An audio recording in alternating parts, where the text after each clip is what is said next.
keeps a close eye on the world around him, and speaks from his conscience about what goes on.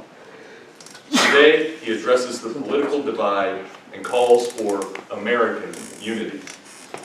Please welcome Jay Shah as he fulfills his patriotic duty and fulfills Pathways Project Inspire Your Audience by delivering his speech entitled, Let Us Remember.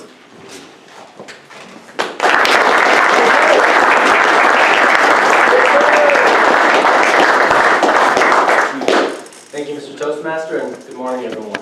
Good morning. Good morning. 242 years ago, John Hancock laid the first signature at the bottom of the Declaration of Independence and birthed the United States of America. In the following years, there were deep ideological battles among the founders as to how to structure the government. How should the states be represented? How much power should the federal government have? And through much vicious and peaceless debate, they agreed, and our Constitution was formed. Fast forward, and as the United States stands today, our economy is sound, our institutions function, and our universities attract people from around the world.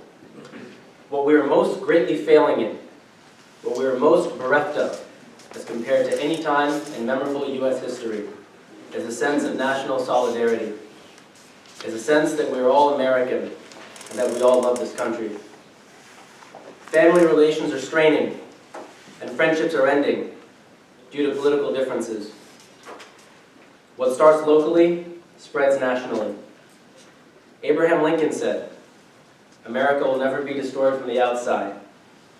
If we falter and lose our freedoms, it will be because we destroyed ourselves." Though the political divide between right and left is deep and ever deepening, it needn't undo the common kindness we express to each other in society. The endless expanse of ocean at either west or east coast invites any person to enjoy its sands and water, regardless of who they vote for. If an alien tribe were to see us from space, they would see no distinction between a red and a blue state. These impartial forces do not distinguish between us, and so we must not distinguish between ourselves. We can create a time in which people agree to disagree on the most fundamental principles without coming to hate one another, as if they were enemies or rival tribesmen. We can create a time in which the most vibrant and peaceful discourse arises within our institutions, both public and private. Given the extremely diverse set of viewpoints within our country, finding common ground is difficult. America, however, was founded in the most difficult way. Through a people's uprising against a tyrannical government, farmers took up arms to fight for liberty and died by the tens of thousands to do so. We as Americans must take the difficult path and not let ourselves fall into the traps that so many nations and civilizations through history do, of thinking that anything great can come without great effort. To heal the political divide as it stands in our country today would be a great feat, one which seems completely out of reach.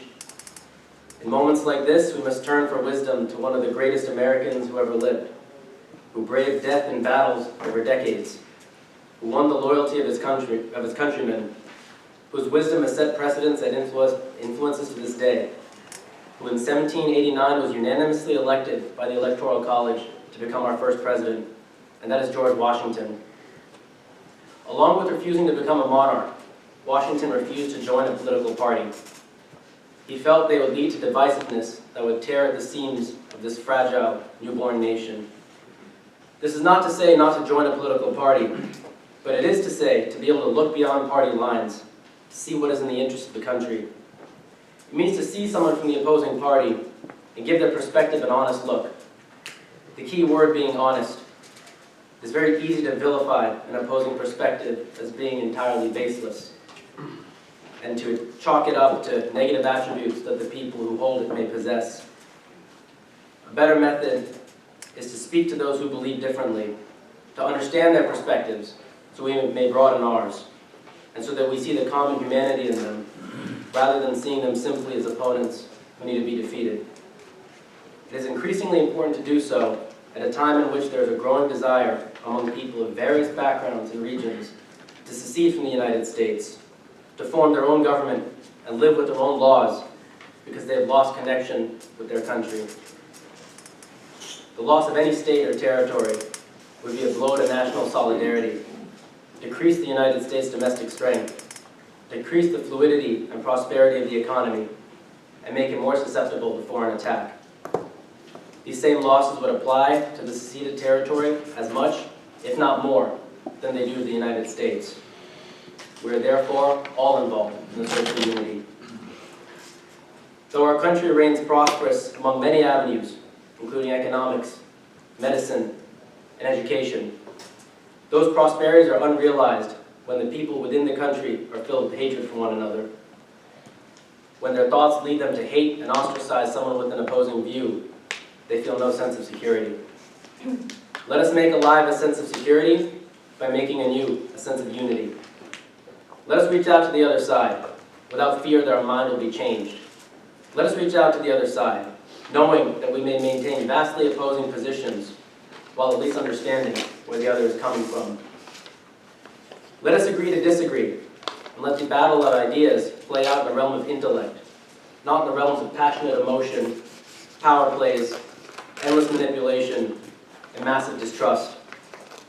Let there be love that spreads across the land, love of the fact that we're all American, that we all breathe the air of liberty every day, that there is no other place we call home, that we all want for the security and prosperity of our country and our countrymen, and that from sea to shining sea, we all experience the wonder of living in a land so prosperous, so large, so diverse, with topography that spans from Arctic winds in Alaska to desert sands in Nevada, to palm trees of the subtropic in Florida.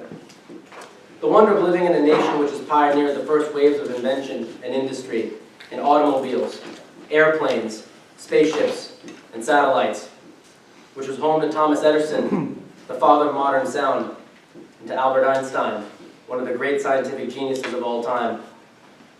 Let us remember that our Constitution holds sacred the rights to freedom of religion, freedom of speech, and freedom of the press, freedoms which are safeguards for a free society, unknown to many nations around the world. Let us remember that this country is the most welcoming to immigrants of any nation on earth, and home to the most diverse population of any society in history. And though the integration is imperfect, people of diverse backgrounds enjoy the most freedom here than of any other place in the world or in history. Let us remember that at the end of the day, we're all American. Mr. Toastmaster. Yeah.